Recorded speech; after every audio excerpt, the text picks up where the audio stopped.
여러분 안녕하십니까. 자, 오늘 저희가 또 중국 문제 및 우리나라 5.18 특별법 관련돼서 얘기를 하려고 셋이 모였습니다.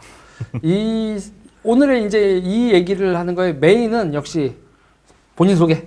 네, 안녕하세요. 나현준이고요. 네. 미래 대한행동에서도 있고, 네. 그다음에 제3의 길에서도 있고, 네. 지금 뭐 알게 모르게 서로 몇 번 만났었어요, 저희들끼리. 그래서 오늘 이제 첫 출연이긴 한데 반갑습니다. 네. 네.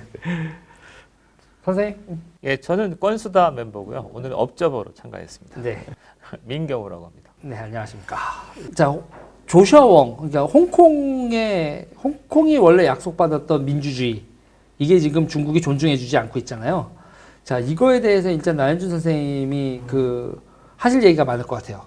이제 저는 다른 게 아니고, 네. 뭐 한국에서 보면 특히 이제 우리나라 민주당 정권 같은 경우에는 이제 5.18이라고 하는 걸 아주 강력한 본인들의 정치적 상징 자산으로 삼고 있죠. 그런데 이 사람들이 정작 홍콩 문제에 대해서는 아무 얘기를 안 해요.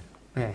그다음에 5.18 관련된 단체들도 상당히 좀 미온적으로 접근을 하고 있어요. 그리고 제가 이제 거기 관련돼 가지고 있는 사람한테 들은 얘기가 있는데, 이게 5.18 문제하고 홍콩 문제는 사실 본질이 같은 문제다. 본질 같은 문제이기 때문에 여기에 대해서는 연대해야 된다라고 제안을 했는데, 모 단체에 속한 사람이 이렇게 얘기를 했다고 해요. 광주는 홍콩이랑 비교할 수 없는 문제다. 그러니까 이런 식의 어떤 자폐적인 상징 자산이라고 해야 될까요? 근데 이런 거를 보고 있으면은 굉장히 답답하죠. 그러니까 민주주의라고 하는 게 기본적으로 보편적인 가치의 문제고, 자유라고 하는 것도 마찬가지인데, 이런 것들에 대해서 좀 이렇게 5.18이라고 하는 것들을 좀 발전적으로 계승하기 위해서는 그런 보편성의 입장에서 봐야 되는데, 그런 게 아니고 그냥 나쁜 놈만 잡아가지고 보수정당 두드러 깨는 도구로서 좀 쓰고 있는, 그러면서도 보편적인 그런 변화나 가치에 대해서는 눈을 감고 있는, 뭐 이런 거로 보고 있으면 좀 씁쓸합니다. 보고 있어요. 제가 질문하고 싶은 거는 홍콩이랑 광주랑 어떻게 다르다는 거죠? 그 얘기 속에. 그러니까 예. 이제 본인들은 뭐 이렇게 죽음을 각오하고, 예? 공수부대와 싸우면서, 예? 이렇게 몰아내고 이제 그런 어떤 영웅적인 서사가 있잖아요. 그런 점에서 이제 굉장히 다르고, 또 그러니까 이 5.18에 대해서 이야기하는, 제가 5.18 절대 폄하하는 거 아니에요. 오해하지 마십시오.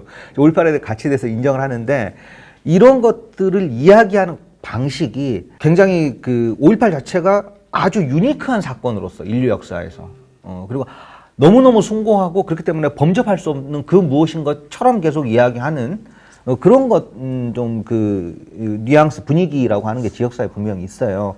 이러다 보니까 나만 특별하고, 우리만 훌륭하고, 그렇게 생각을 하니 다른 어떤 민주주의 움직임에 대해서는 이야기를 잘 하지 않는 거예요. 또 제가 말씀드리고 싶은 거는, 사실은 이렇게 해외랑 교류를 5.18 단체들이 좀 하고 이런 과정도 있긴 한데, 그러면은 아시아 민주주의의 발전을 위해서 자기들이 이렇게 하겠다라고 이야기를 막 한단 말이에요. 그래서 동남아시아 국가 같은 경우 좀 민주주의가 좀 덜 발달이 됐으니까 이런 데서 이제 초청도 오고 행사도 하고 해요. 그런데 지금 동아시아에서 민주주의 문제가 가장 첨예하게 발생하고 있는 부분이 홍콩인데, 거기에 대해서는 또 별다른 뭐가 없는 거죠. 이런 게 좀 저는 이율배반적이라고 생각을 합니다. 이게 이제 저 같은 경우에 에피소드가 있어요. 제가 이제 민주당을 탈당하고 이 세력하고 상종하지 말아야지를 결정하게 되는 계기 중에 하나, 이것도 중요한 역할을 하는데, 이제 2019년에 홍콩에서 시위가 발생했을 때 홍콩에 가서 민주주의 그걸 응원해야 되지 않겠냐라고 저한테 제안을 했었던 사람이, 홍콩을 가자고 했던 사람이 이준석이었어요. 그때 홍콩 민주화 세력들을 응원하러 가자. 홍콩 가서. 그런데 제가 그때 가지 못한다고 한 얘기가 뭐였냐면, 저 민주당 적 달고 거기 못 가요. 그러니까 뭐가 문제냐면 이 민주주의라고 얘기를 하는 거에서, 이 민주주의가 뭐냐의 정의부터가 다르고, 중국이 민주주의 국가야, 그들에겐. 미국하고 싸우는 게 민주고, 미국하고 잘 지내려고 하는 홍콩이 반민주야, 그들에겐. 민주와 반민주를 가르는 기준이 우리의 생활 습속으로 보는 게 아니라, 되게 간단하게 얘기하면 반민이 아니냐라니까요? 네, 맞아요. 그러니까 제가 NL이었기 때문에 이거는 정확한 지적입니다. 예를 들면 같은 일이 가령 92년에 LA 흑인 폭동 같은 게 있었거든요. 그때는 이거는 민주인권 투쟁이야. 그러니까 미국 내에서 벌어지는 미국에 반대하는 반정부 투쟁 같은 성격이니까. 근데 이거는 홍콩에서 그러니까 시민적 권리를 하는 건데 누구한테 문제가 되는 거냐면 중국한테 문제가 되니까 이거는 민주주의 시위가 아니거나 그냥 의도적으로 이렇게 묵혀두는 거죠.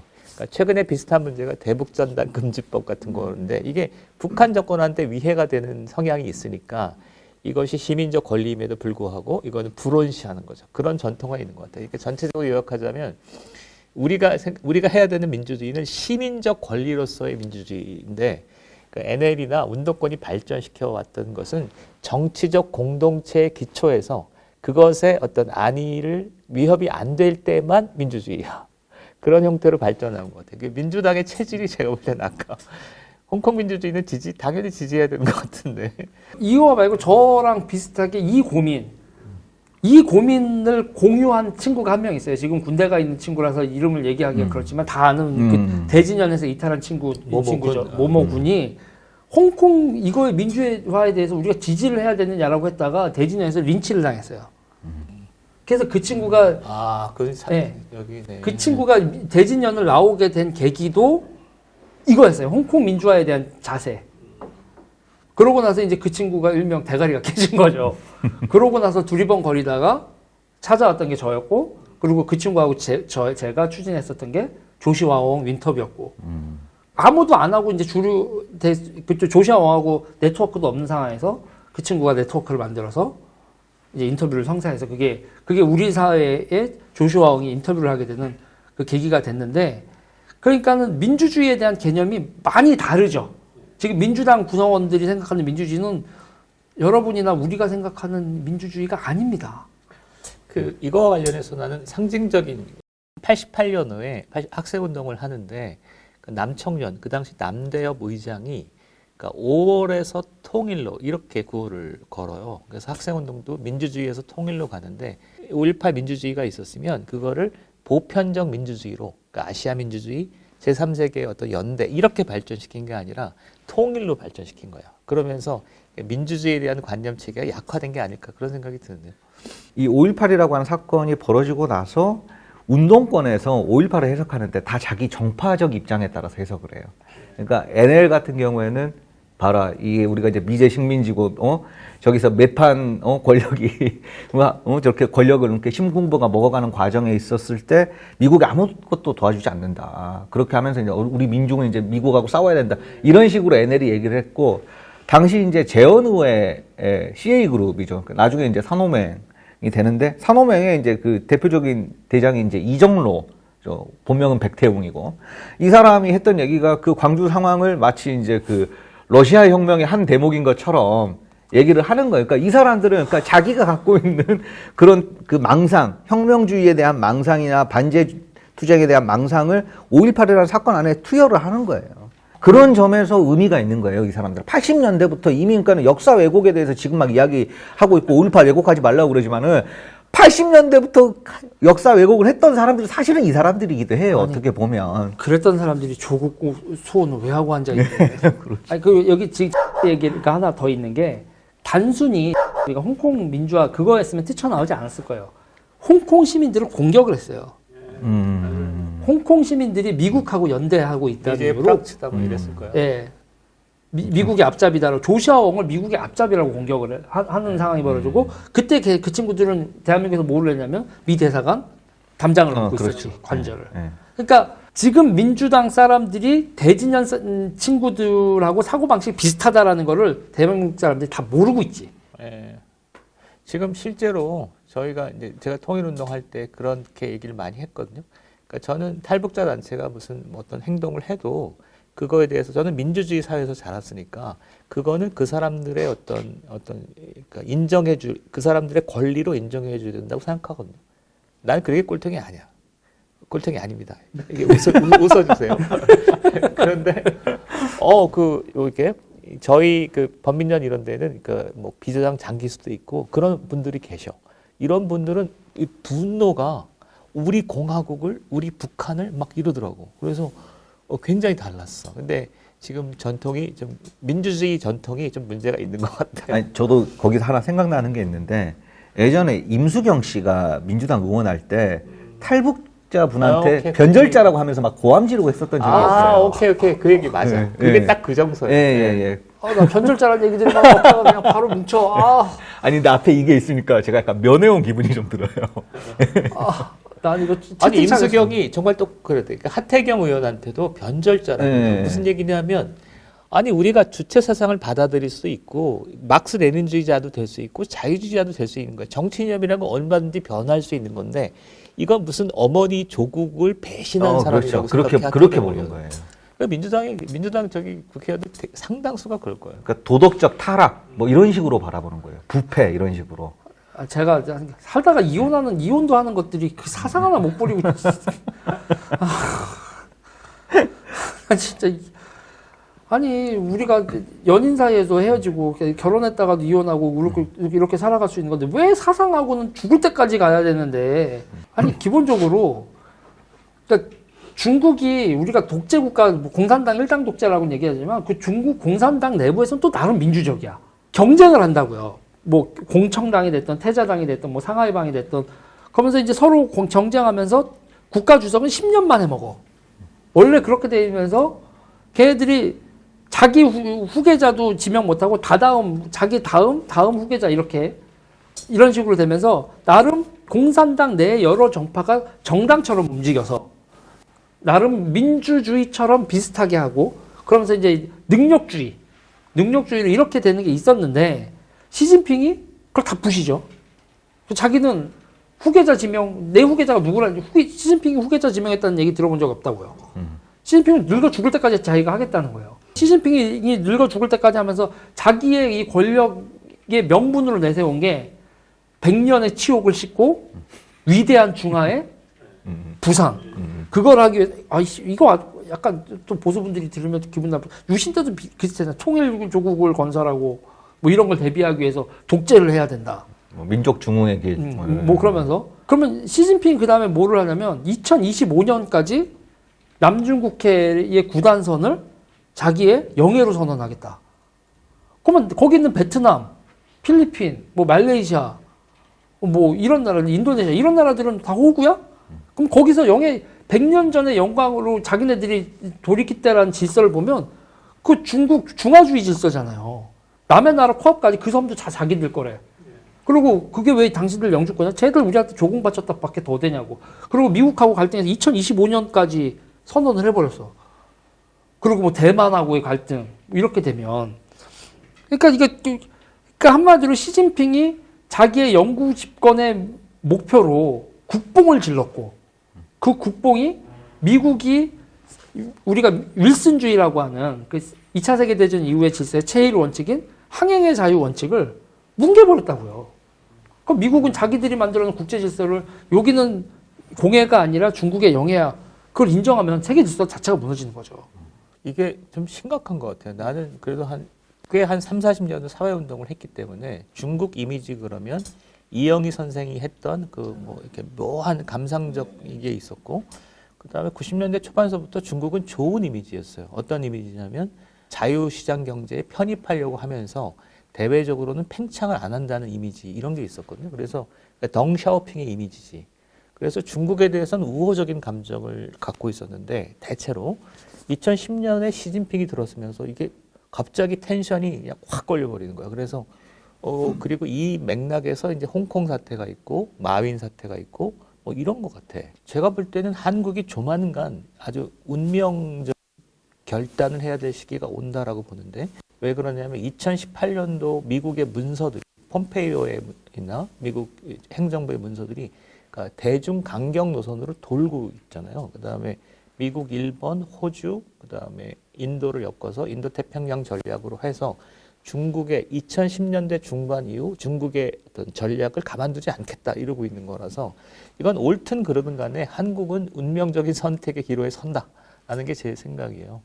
사실은 그런 일이 있었어요. 그러니까 90년대 초반에 소련이 붕괴되는 그야말로 엄청난 일이 벌어졌는데 한국 사람 누구도 실질적인 충격을 안 받은 이유는 한국과 소련 사이에 동구권 사이에 생활적인 연계가 거의 없었어요. 그러니까 소련이 무너져도 그러다 보다 했는데 이번에 무너지면 경제적인 관계나 이런 것들이 뭐 엄청난 충격을 가할 것이기 때문에 이것에 대한 뭐 아주 심각한 논의가 시급하게 들어가야 된다. 그리고 지금 상당히 위험한 게 민주당의 유력 정치인들이 지금 홍콩 사태는 매우 중요한 거라서 어떤 형태든지 판단을 해야 되는데 그거 생각하지 않아도 돼. 그러면서 계속 시간을 끌고 있는 상태로 보이거든요. 그래서 만약에 현실이 닥쳤을 때 상당한 충격이 가해질 것으로 보이기 때문에 좀 상당히 위험한 것 같아요. 아까 그 상태. 지금 5.18 뭐 여러 가지 활동을 하는데 활동을 좀 소개해 주는 것도 괜찮을 것 같아요. 제가 이제 뭐 딱히 뭘 이제 어떤 막 거대한 조직을 만들고 그런 건 아니지만은 이 호남 시민사회라고 하는 이 존재를 보면 민주당하고 거의 이제 같은 조직이라고 보면 돼요. 아주 관변 단체고, 그런 역사가 이제 뭐 굉장히 오래됐죠. 그러니까 뭐 지금 서울시장, 뭐 박원순 시장 해가지고 문제되는 게 이제 뭐 시민 단체들이 쭉 들어왔고 뭘 해먹고 막 이런 게 문제가 됐는데 사실은 광주는 그것보다 더 긴 역사와 더 뿌리 깊은 문제가 좀 있다고 보고, 그런 점에서 이제 호남 시민사회가 굉장히 그 단일적이에요. 단일대우입니다. 단일대우고, 이러다 보니까 전혀 어떤 민주당에 대한 비판적인 목소리도 없고, 그 다음에 그 5.18 특별법 같은 경우도 이제 대표적으로 그런 게 문제가 있는 거예요. 5.18 특별법이라고 하는 경우가 이제 나오면 거기 이제 역사왜곡 처벌법 그런 이제 규정이 있는데 이게 이제 자유민주주의적인 대원칙으로 봤을 때는 그 원칙을 위배하는 거란 말이에요. 사상의 자유, 표현의 자유를 억압하는 것이고. 그래서 이런 문제를 지적하는 단체가 제가 알기로는 들어본 바가 없어요. 들어본 바가 없고, 지역에 있는 막 지역 언론사들 많이 있잖아요. 지역 신문사들. 전부 다 환영의 뜻을 다 표하는 거예요. 그러니까 언론, 그 다음에 지방 권력, 그리고 이제 시민사회가 전부 다 같은 동. 이러다 보니까 좀 다른 목소리를 좀 내는 단체 같은 게 좀 필요하겠다라고 해서 하나를 뭔가를 좀 만들고 좀 있고, 만드는 중이고, 그리고 이제 최근에는 이제 역사왜곡 처벌법이 이제 통과가 됐잖아요. 1월 달에. 그래서 이거를 좀 폐지하자라고 하는 서명 운동을 좀 하고 있습니다. 예. 광주에서 좀 호응이 있나요? 그게 저는 이제 그런 건 있다고 봐요. 이렇게 새로운 움직임이라고 하는 것 자체가 있는지 너무 오래됐기 때문에 이거 아마 저희들이 이야기하는 게 굉장히 생소하게 느껴질 거예요. 느껴지고, 그 광주야말로 어떻게 보면은 호남 광주가 일당 독재를 한 30년 이상 하고 있는 지역 아닙니까? 이러다 보니까 이 사람들이 실제로 좀 민주당에 대해서 비판적인 의견을 갖고 있는 사람이 있다고 하더라도 공개적으로 의사표현을 잘 못해요. 예, 눌려있기 때문에. 눌려있어. 그러다 보니까 이제 오히려 이런 사람들의 목소리를 묻히고 반대로 이제 그런 시민사회 관변의 목소리는 이제 굉장히 크게 올라가고 있는 거고, 뭐 이런 부분이 있고, 사실 그 서명 이렇게 돌리는 과정에서는 나름 이제 그 광주 호남에 거주하시는 분들한테 좀 격려 같은 거는 받고 뭐 그런 적은 좀 있습니다. 많지는 않습니다. 네.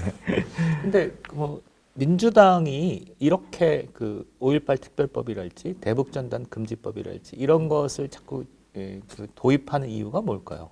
약간 저는 그 대북 전단하고 이제 5.18 그거는 좀 이제 다른 문제라고 이제 생각을 하는데, 5.18 이제 역사왜곡 처벌법부터 이제 얘기를 해보면, 저는 이제 이 정권의 성격이 뭐냐, 문재인 정권의 성격이. 저는 이제 가만히 보고 있으면은 얘네들이 이제 정서적으로 봤을 때는 반제 민족주의라고 하는 게 일단 이제 그 겉의식이에요. 근데 요 밑에로 들어가면, 심층으로 들어가면 이 무속성이 굉장히 강합니다. 그러니까 뭐 뭉클 울컥 뭐 이런 거 하잖아요. 그게 원래 그 무당들이 접신해 갖고 막 울고불고 하잖아요. 그러면서 막 감흥하고 이러는 건데 그런 거예요. 그러니까 이 정부야말로 아주 상징을 중요시해요. 뭐 촛불, 노란 리본, 5.18 뭐 이렇게 뭐 미투 위안부 막 이래 해가지고 막 그 굉장히 가시적으로 뭔가를 하려고 하잖아요. 그게 이제 단순히 어떤 프로파간다의 문제가 아니고 그런 거에 감흥하는 사람들이라는 거예요. 이 사람은 굉장히 무속적인 게 있어요. 무속적인 게 이제 요게 한 축이고, 다른 한 축은 이제 지역적으로 봤을 때는 PK 친문이 권력의 핵심이고, 대신 이제 호남이 약간 종속 동맹처럼 되어 있죠. 그래서 이게 이제 뭐 검찰 말이 이제 이른바 검찰 개혁에서 보면은 호남 출신 검사들 불러다가 이렇게 다 칼제비로 쓰다가 이제 뭐 이렇게 하는 거잖아요. 이런 걸 봤을 때 역사왜곡 처벌법이라고 하는 건 다른 게 아니고 일종의 한풀이가 좀 있다고 봐요. 한풀이 본인들이 갖고 있었던 운동권 세대들이 갖고 있던 한풀이고, 두 번째는 이제 호남에게 우리가 뭔가를 좀 잘 대해주고 있다라고 하는 너희를 생각하고 있다라고 하는 이제 시그널인데, 중요한 건 이거 뭡니까? 지역 경제나 무슨 뭐 발전에는 전혀 도움이 되지 않는 그런 법안인 거죠. 일단 우리나라 재정에 특별 개정이 있잖아요. 예. 광주 관련된 재정에서도 전 깜짝 놀랐어요. 대한민국 회계상의 정부 재정의 예산에서 특별 회계로 800억 이렇게 잡혀 있던데, 그러니까 아까 무속 얘기하셨잖아요. 단순히 무속이면 뭐 하고 가문하고 개인적 차원에서 그러면 안 말리겠어. 네. 근데 그게 항상 우리가 보면 문제는 무속은 비즈니스가 되잖아요. 네, 그렇죠. 아, 비즈니스. 비즈니스. 비즈니스로 한다. 네. 그 800억씩 들어간다라고 하는 건 이제 아시아 문화정당 아마 말씀하실 건데. 그게 이제 그 5.18 마지막 이제 그 도청 접수 됐을 때 그 도청 뒤에 있는 거예요. 아시아 문화정당에. 저도 이제 몇 번 가봤는데 거기 뭐 여러 전시 시설도 있고 뭐 공연하는 데도 있고, 그런데 저는 이제 개인적으로 거기에서 써본 시설은 애가 이제 초등학교 2학년 올라가는데 애 데리고 가면은 거기 어린이 체험관이 있어요. 거기 몇 번 해보고 이용한 경험이 없어요. 제가 다른 얘기를 들은 게 아니고 광주에 수많은 미술 시설이 있어요. 비엔날레도 광주에서 하잖아요. 네, 비엔날레도 하는 거고 뭐 박물관도 여러 개 있어요. 광주라고 하는 도시가 100 몇십만짜리 도시인데 거기에서 그런 식으로 미술이나 뭐 이런 것들을 소비할 수 있는 그 인적 풀이 얼마나 되냐고요. 안 된단 말이에요. 그럼에도 불구하고 계속 그런 거를 갖고 와가지고 하는 것 자체가 좀 굉장히 좀 현실성 떨어진다라는 생각이 들어요. 내가 지금 가슴 아픈 기억이 하나 있는데 한 5년 전에 내가 1년 정도 수학 가르치러 내려갔었어요. 광주를요? 네, 광주 내려갔어. 실제로 내려갔어. 근데 두 가지인데, 하나는 여고생들을 가르쳤는데 너 그 대학 가면 어디 살래? 라고 물어봤는데 거의 단 한 명도 광주에 살겠다는 사람이 없어. 전부 다 서울 올라가는. 그리고 같은 비슷한 시기에 전주 여대인가 전북대학교 여학생들 25명을 조사했는데 28명 중에 25명이야. 이 서울 가서 살겠다는 거야. 근데 반면에 어떤 또 경험이 있냐면은 2015년 16년에 박근혜 정부가 있었잖아요. 막 교과서 왜곡하고 그러니까 광주에 사는 우리 선배 하나가 밤이 되면 전화를 해 그렇게. 그러니까 박근혜 정부를 어떻게든지 몰아내야 한다는 거야. 그러니까 나는 그 비슷한 시기에 두 가지 메시지를 들으니까, 그러니까 광주가 무엇을 해야 되냐면 5.18의 정신을 품고 현대적인 의미에서 생산적이고 미래지향적인 어떤 경제 시스템을 갖춰야 되는데 그런 거 없이 너무 담론, 그러니까 좀 아까 뭐 무속까지는 잘 모르겠는데 그런 거에 빠져 있는 것 같아. 제사 비즈니스가 도시의 메인 비즈니스가 된다. 그리고 거기 있는 5.18 사람들이요, 그 5.18 단체 사람들, 난 진짜 인보증으로 그 문제 좀 지적을 해주세요. 왜 그 사람들이 인후보증. 예. 그 민주화 유공자가 과연 이렇게 쉽게라고 하면 또 난리를 피겠지만, 심지어는 진짜 찐 민주화 유공자가 쟤들이 무슨 가면 쟤네들이랑 같이 활동 안 한다 이런 분까지 계시잖아요. 그렇죠. 이제 5.18 유공자 이제 몇 개가 정해져 이제 있죠. 그런 뭐 사망자의 유족들이 있고, 그다음에 이제 부상자가 있고, 그다음에 기타가 있어요. 근데 문제는 사망을 하신 분이나 부상 당하신 분들은 어쨌든 병원에서 이렇게 진단서를 떼가지고 오고 이렇게 하면은 나름대로 이렇게 과학적인 근거라고 하는 거를 제출할 수가 있어요. 근데 문제는 이제 기타거든요. 기타는 어떻게 되냐면은 뭐 가다가 뭐 누구한테 좀 끌려갔다, 구금 좀 당하다 나왔다, 내 좀 뭐 좀 두드러 맞았다. 근데 이제 두드러 맞은 거는 뭐 시간이 좀 지나면 이걸 뭐 할 수가 없잖아요. 그리고 또 본인이 이제 우리가 보통 5.18이라고 그러면 작게 봤을 때 5월 18일부터 5월 27일까지의 과정, 10일간의 과정이잖아요. 그 과정에서 내가 이제 뭐 이런저런 데 참여했다 라고 하는 거를 그럼 뭐로 증명하라는 거예요. 증명 안 되니까 이제 같이 했었던 사람들하고 인후보증을 하는 거예요. 이 사람 한 거, 그러니까 유재일 처장님이 그때 같이 했었어요. 사람이 보증. 네, 사람이 보증하는 거예요. 네, 네. 민경훈 선생도 그때 같이 있었어요. 저희가 뭐 해가지고 뭐 이런 저런 활동을 했어요. 라고 하면은 인정을 해주게 된다라는 거예요. 그래서 실제로 관련 단체에서도 몇 년 전에 가짜 유공자가 있다라고 해가지고 양심 선언을 한 적도 있었어요. 그래서 이런 거는 상당히 저는 심각한 문제라고 보거든요. 왜냐하면 이런 부분이 객관적으로 이렇게 되어 있지 않으면은 오히려 5.18에 대한 그 위상이나 뭐 역사적 그런 그 가치라고 하는 게 더 퇴색될 수밖에 없는 부분이 분명히 있단 말이죠. 그래서 이런 부분에 대해서도 이렇게 문제를 제기하면은 이제 극우 세력의 공격이다 이렇게만 하지 말고 본인 스스로 좀 돌아봤으면 좋겠어요. 그리고 5.18 기념재단 같은 경우도 몇 년 전에 광주시로부터 감사받았을 때도 여러 가지 문제를 제기받았어요. 거기 이제 뭐 자기 사람을 심고 그다음에 무슨 뭐 유물 뭐 이런 거를 이렇게 사가지고 오는데 이렇게 말도 안 되는 가격을 하고 그러니까 모든 단체들 보면은 이렇게 단체가 좀 크고 하다 보면 안에 이제 내부 파벌 투쟁이 있는 거고 또 그러다 보면 이렇게 돈을 갖다가 좀 이렇게 나쁜 형태로 쓰고 이런 것들이 있는데 좀 이런 것들을 좀 반성하면서 이게 이제 5.18이라고 하는 상징성과 가치가 이제 한국 사회에서 워낙 높게 책정이 되어 있기 때문에 그 뒤에 숨어가지고 사실은 그런 이제 제사 비즈니스를 하면서 먹고 사는 계층이 있는 거죠. 문제는 이런 사람들을 보고 있으니까 부대끼니까 실제 거기서 굉장히 열심히 하셨던 뭐 분들이 있잖아요. 그 5.18 그 당시에 이런 분들이 꼴 보기 싫다는 거예요. 저 사람 꼴 보기 싫어가지고 나 안 나간다라고 얘기를 하고 이거는 실제 기록으로 남아 있는 건데 5.18 마지막 수배자 중에 윤한봉 선생이라고 계십니다. 저기 이제 망명이라고 하는 자기 자서전이 있어요. 그 자서전 뒤에 보면은 그런 구절이 분명히 나옵니다. 이 5.18이라고 하는 이걸 내걸고 운동을 팔아먹는 사람들 때문에 나 저기 망월동 그쪽으로 행사할 때 내가 가고 싶지가 않다라는 게 실제 그 굉장히 5.18 그 이후 운동에서 중요한 그 위치를 점했던 사람의 입에서 나오잖아요. 그렇기 때문에 좀 그 운동이라고 하는 걸 좀 정비하고 이럴 시점에 와 있고 그 다음에 다른 게 아니고 기념의 영역은 기념 추모에 거기에 머물러야 돼요. 근데 광주의 문제는 뭐냐면은 그게 행정 비즈니스로까지 계속 넘어가고 있다라고 하는 게 굉장히 큰 문제거든요. 5.18이라고 하는 게 광주에 있었던 사건은 맞아요. 맞는데 지금 어떻게 돼 있냐면 광주가 5.18을 위해서 있는 것처럼 돼 있단 말이에요. 광주에 보면 518번 버스가 있어요. 518번. 그게 저기 망월동에서부터 딱 해가지고 전남대학교 뭐 광주역 근처 갔다가 금남로 충장로 해가지고 상무직으로 이렇게 딱 빠지는 그런 노선이거든요. 말 그대로 이제 5.18 11일 동안의 그 과정에서 중요한 사건이 있었던 데를 이렇게 쭉 훑고 지나가는 버스예요. 제가 정말 그걸 보면서 아직까지도 이해가 안 되는 게 대중교통의 목적이 뭡니까? 효율성과 접근성이잖아요. 그게 제일 목적인데 거기 기어이 518번이라고 하는 넘버링이 된 버스를 돌려야지만 5.18의 정신을 계승하는 것이냐. 나는 그게 너무 웃기다는 거예요. 거기 노선에 해당하는 버스들 엄청 많거든요.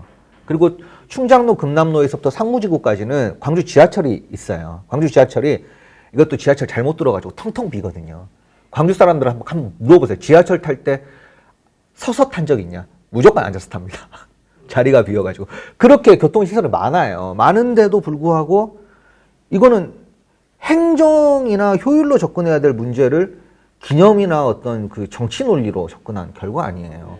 이런 것도 문제가 되는 거고, 뭐, 광주시에서 무슨 음식 문화 관련해가지고 뭐 이렇게 지원한다고. 어쨌든 뭐 전라도 음식이 좀 맛있으니까. 근데 그 지원하는 것 중에 하나가 뭐냐면 주먹밥 사업을 지원하겠다는 거예요.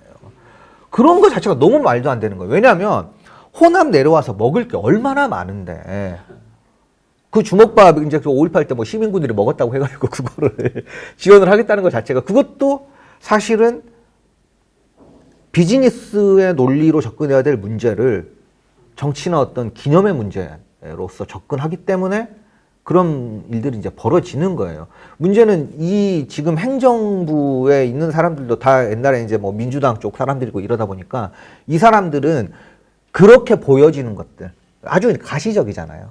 그런 것들을 통해서 자기가 5.18의 가치를 제대로 지키고 있다라고 하는 것처럼 남들한테 광고를 하는 거죠. 말도 안 되고 뭐 광주 쪽 이렇게 돌아다니시면 보면은 아시겠지만 무슨 공원이 있어요. 공원에 이름이 뭐 우리 여러 가지 이름을 붙잖아요. 공원에. 근데 거기는 거의 다 민주, 그다음 뭐 5월 막 이런 게 붙어요. 공원 이름을 그렇게 짓는다고 해가지고 그 가치가 무슨 뭐 이렇게 살아나겠습니까? 저는 그런 것들도 참 문제라고 보고, 무엇보다도 제가 광주 시민사회에 꼭 하고 싶은 말씀이 뭐냐면, 그 5.18에 이제 무슨 의미가 있냐라고 했을 때 대부분 그쪽 사람들이 하는 얘기가, 5.18을 이제 뭐 기념하는 여러 단체들이 하는 얘기가 불우해한 거에서 들고 일어났다 이거예요. 예? 실제로 이제 5.18 과정에서는 그때 이제 뭐 투쟁위원회 뭐 이런 데서 쓰잖아요. 쓰면은 이제 권기문 이런 걸 쓰면은 우리는 왜 총을 들고 일어날 수밖에 없었냐. 야만적인 폭력에 대항해갖고 일어났습니다. 이렇게 쭉 얘기를 하거든요. 그런 걸 보면서 이제 인간으로서 참을 수 없는 어떤 그 야만성에 대해서, 이거를 비판하고 인간의 존엄을 찾기 위해서 자기들 들고 일어났다. 이게 이제 보통 이 5.18에 대해서 오피셜하게 설명하는 부분입니다. 이 사람들이. 이거 관련된 뭐 시민단체나 지식인들은 맨날 그런 얘기 해요. 그래 놓고 조국을 지지하는 사람들이 있단 말이에요. 이게 뭐냐, 이 말이야. 그러니까 5.18의 정신이라고 하는 게 만약에 본인들이 생각하는 그런 것이라면 그걸 가장 왜곡한 사람들이 바로 당신들이라는 거예요. 그 조국 수호하고 있다고요. 심지어 2019년 10월 달에 서초동 그 조국 수호 집회 때 광주가 조국이다 그런 깃발이 등장했어요. 이건 말도 안 되는 겁니다. 어떻게 그 도시 하나를 그 범죄자 비호 세력으로 전락을 시킬 수가 있냔 말이에요. 아직 뭐 유죄 판결 받은 건 아니니까 로 추정되는 범죄로. 근데 이제 이런 사람들의 문제가 있고, 제가 이제 다른 것도 굉장히 충격적인 그림을 하나 봤는데, 이른바 그 대깨문들이 좋아하는 그 일러스트 하는 분들이 있어요. 있어요. 두 글자인 분. 이 사람이 무슨 그림을 그렸냐면, 윤석열 검찰총장을 계엄군에 비유한 그림을 그렸어요. 그러니까 이 5.18 당시 사진 보면은 계엄군이 이렇게 곤봉으로 시민 두드러 패는 장면이 있잖아요. 그때 그 곤봉을 들고, 봤어요. 나도 봤어요. 들고 있는 거를 윤석열로 했단 말이에요. 나는 이 그림 그린 사람 5월 단체가 고소해야 된다고 봅니다. 본인들이 그렇게 얘기했던 거라면, 얘기했던 그 가치가 5.18에 있다라고 주장을 하고 싶으면은, 근데 그거 못 하잖아요. 이 사람 문제는 지금 5.18 뜯어먹고 있어요, 이 사람들이. 반성하시길 바랍니다. 근데 그게 그러니까 일부가 그런 거예요? 아니면 광주 그 민심이 좀 다수가 그런 거예요? 그러니까 조국 사태에 대한 태도랄지 뭐 이런 것들이? 제가 이제 보면은 상층부, 그러니까 이제 뭐 이른바 이제 오피니언 리더 집단들은 그 완전히 조국기 부대가 돼 있고, 그다음에 일반적으로 생활하시는 그런 분들을 보면은 안 그런 분들도 있어요. 그러니까 조국을 좀 비판하는 분들도 있는데, 솔직히 말씀드리면은 조국 수호하시는 분들이 다수죠. 왜냐면 오피니언 리더 집단이 그렇기 때문에. 아까 광주는 조국이다 그랬잖아요. 사업권은 조국이다가 맞아요. 사업권은 조국이다. 그러니까 지금 우리나라의 이게 문제는, 그렇죠. 민주화 사업, 뭐 무슨 사업이 좋은데, 이게 문제는 사업이 붙은 다음에 하나만 더 붙이면 느낌이 확 오실 거예요. 업자. 그렇죠. 그러니까 이게 비즈니스가 돼버렸고, 그래서 이 문제에 대해서 성역화된 거에 타락하고 있는 거에 대해서 스스로 옷을 벗고 나온 게 윤미향이고, 윤미향을 통해서 우리가 위안부 운동에 대해서 문제 있다라는 거 난 얘기했어. 저도 정의원이랑 소송 중에. 저는 이제 문재인 지지자 할 때부터 그 얘기는 했다. 이렇게 지금 옷을 받고, 지금 광주 민주화 운동과 관련돼서도 업자들이 너무 많이 붙어 있다고. 많이 붙어 있어요. 그리고 이제 말도 안 되는 사업들. 그래서 제가 이제 지적을 했었던 것 중에서는 대진년이 주관한 뭐 4천만 원짜리 행사, 제가 문서도 까고 얘네들한테 이 돈을 이렇게 줘야 되냐? 응? 대진년 애들이 진짜 광주 정신을 계승한 애들이 대진년이라고 생각을 하느냐, 당신들? 광주 분들 전부 다 이거에 동의를 하느냐? 만약에 광주 정신을 대진년이 주장하고 계승했다고 이런 식으로 주장하는 게 광주를 얼마나 훼손하는 거에 대해서 당신들이 반성을 해야 된다. 그러니까 그런 얘기를 하는데, 그러면 이제 토착의 호소를 듣는 거지. 그 여론조사 결과가 정확한지는 모르겠는데, 조국 사태가 나오고 그 이후에 여론 지형을 보면 호남하고 40대가 가장 강력한 지지군이잖아요. 그럼 어쨌든 간에 호남 다수 대중이 친조국 그런 흐름을 주도했다 이렇게 볼 수 있는 것 같은데 어떠세요? 저는 그렇다고 봅니다. 수치로 나온 거기 때문에 그걸 이제 부정할 수는 없고, 중요한 건 이제 그것보다 저는 더 심각한 문제가 반대하는 사람들의 흐름을 조직을 해내야 돼요. 근데 그런 게 전혀 없죠. 전혀 없고, 뭐 신문 이런 게 전부 다 그런 논조이기 때문에 없고, 이러다 보니까는 이제 오히려 반대 목소리는 눌려 있고, 그러다 보니까 더 잘 안 나오고, 뭐 이런 게 계속 악순환이 돌아가고 있는 거죠. 그리고 아까 이제 광주 정신 이렇게 말씀하셨는데, 제가 사실은 싫어하는 단어 중에 하나가 광주 정신이라는 단어를 싫어해요. 왜냐하면 보편적인 걸로 설명을 해야 된다는 거예요. 어떤 역사적 사건이 있으면. 근데 호남 시민사회나 뭐 시민단체, 여기 지역 정치인들이 입만 열면 연설할 때 하는 게 광주 정신 뭐 이런 얘기를 하거든요. 저는 그거는 고립의 언어라고 봐요. 오히려. 그러니까 호남인들이 가장 두려워하는 게 정치적 고립인데, 고립의 언어입니다. 예를 들면 그 5.18 앞에 있었던 게 부마 사태가 있었잖아요. 그런다고 해서 부산 사람들이 부산정신, 마산정신 이런 얘기 표현을 안 쓰거든요. 87년 6월 항쟁 때도 보면은 저기 이제 서울에서 가장 어쨌든 중심되게 했기 때문에 서울정신 이런 얘기 안 쓴단 말이에요. 근데 유독 광주정신이라고 쓰는 것 자체가 이 광주를 좀 고립화시키는 게 있어요. 특권화시켜요. 그러니까 아주 이상한 형태로 특권화를 시켜요. 그러니까 너희는 너무 훌륭한 사람들이야. 이거는 너희밖에 못하는 거야. 근데 이렇게 칭찬하고 나서 결국에 이거를 증명을 어떻게 해야 돼요? 민주당을 지지하는 거로 증명해라. 그러니까 저는 이게 지역민들이 솔직히 말해서 5.18 자체를 비판하는 게 아니에요. 5.18 뜯어먹는 사람들을 비판하는데 5.18이라고 하는 상징 자산에 의해서 호남 사람들이 지금 그루밍 되어 있는 상태예요. 저는 그렇게 좀 바라보고 있습니다. 광주의 얘기를 들으면서 기억이 나는 단어 중에 하나가 110만 명이라는 단어예요. 광주 인구가 지금 100만 명이 안 되는 거죠. 그러니까 우리가 갖고 있는 이미지에 비해서 너무 인구가 작은 거지. 수원 뭐 그 정도 크기가 되는 거죠. 먹고 살 게 없다는 얘기예요. 네, 먹고 살 게 없어요. 그러니까 어쨌든 간에 어떻게 그러니까 110만 되는 서울에서 꽤 떨어진 도시가 어떻게 먹고 살 것인가라는 그 비전, 그 전망 이게 있고 그다음에 거기에 5.18이 어떻게 위치할 것인가 이렇게 사고하지 않는 게 문제 아닌가?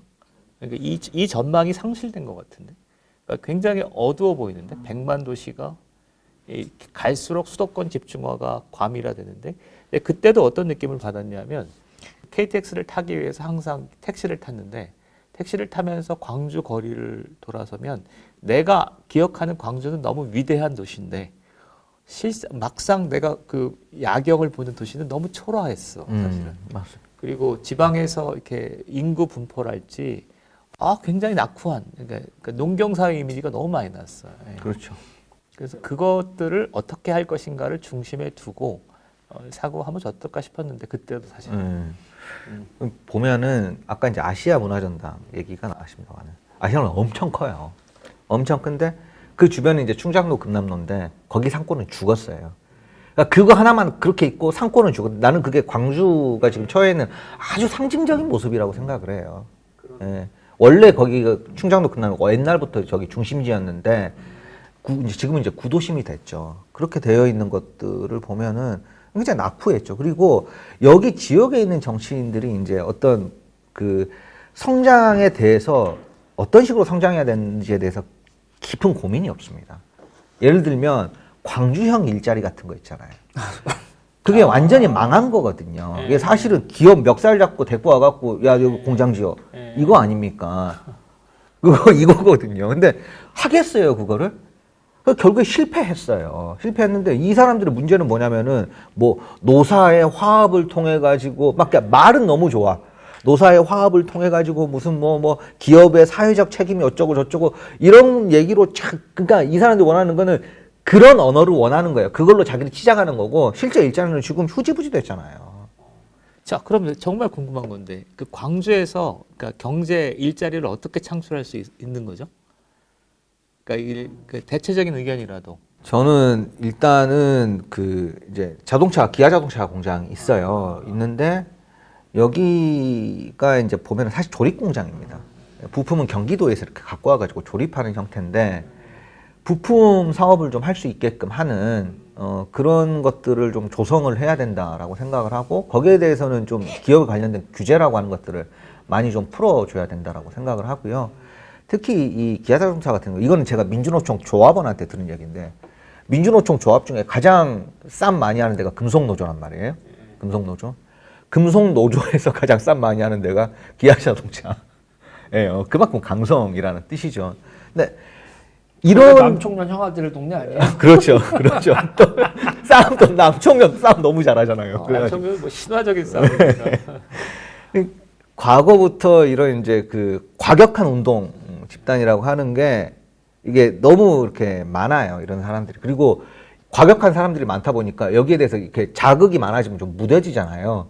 사람들이 좀 그런 것 같아요. 그러니까는 이런 짓을 해도 뭐 큰 문제라는 생각이 없어요. 없고 무슨 이제 그 시설이 이렇게 뭐 예를 들면 뭐 케이블카가 온다든가 뭐 아니면 아울렛이 들어온다든가 호텔이 뭐 들어온다, 리조트 들어온다라고 하면은 이 사람들이 어떻게 생각하냐면은 무조건 시민단체들이 다 들고 일어납니다. 아, 막는다? 네, 무조건 막아버려요. 그래서 나는 내 친구들한테 광주 친구들한테 물어보는데, 만약에 네가 아는 외지 사람들이 광주 놀러 온다 그러면은 어디 놀러 가라고 할 것 같냐? 없어요. 놀러 갈 데가 없는 도시예요. 100만이 되는 도시가. 여수나 목포, 순천은 그래도 간다 그러면 그 옆에 동네지만은 야, 어디 갔다가 어디서 뭐 먹고 오면은 괜찮아. 이게 나오거든요. 광주는 그게 없어요. 이거 뭐 누가 저기 망월동 봐 이런 얘기 못 하잖아요. 내가 이제 5년 전에 느꼈던 그 답답함이 그 얘기였거든요. 도대체 이 사회는, 이 도시는 어떻게 먹고 살려고 그러지? 그러니까 이거에 대한 비전이 없이 뭐 너무 다른 얘기를 너무 많이. 근데 이게 되게 웃긴 게요. 우리가 노동자들이 착취당한다고 그러잖아요. 근데 제가 광주 갔을 때 어떤 분한테, 기업가한테 들었던 얘기예요. 기업가도 삥 뜯긴다고. 인특해. 그러니까 수많은 단체들이 내놓으라고 네. 그래요. 그러니까 기업가들은 삥 뜯기면서 비즈니스를 하고 싶냐고. 네, 그렇죠. 그래서 온갖 와가지고 돈 좀 번다고 하면 와가지고 협찬해라고 해라. 이 동네에서 하는데 여기다가 돈 안 내냐. 이런 사람들 나대기로 그렇죠. 줄 서서 이렇게 자기 명함 하나 가지고 오고 좋은 일 하는 단체에서 왔습니다. 이렇게 하고 그러면 그렇죠. 이게 누가 거기서 하고 싶냐고. 그렇죠. 아니, 저는 이제 그런 얘기를 뭐 처장님한테만 들은 게 아니고, 진짜 거기 살다 보면은 이렇게 사업하시는 분들한테 많이 듣는 얘기예요. 또 와가지고 돈 내라고 그런다. 그리고 그럴 때는 항상 삥 뜯기는 사람도 있잖아요. 단일화가 돼 있어서 몇 년, 그러니까 1년에 뭐 명절 때면 언제, 그래서 누가 찾아오겠거니 하고 단일화가 되는데 뭐가 이렇게 단체가 많아. 그렇죠. 정찰제가 돼야 돼요. 사실 얼마씩 누구 이렇게 삥 뜯는 것도 우리 예상을 하면서 뜯겨야 되는데. 가슴 아픈데. 그러니까 왜 이렇게 만드냐고. 근데 이거에 대해서 다 누구도 이런 적나라한 얘기를 못 하잖아. 못하죠. 아, 또 토착의 소리 듣겠다.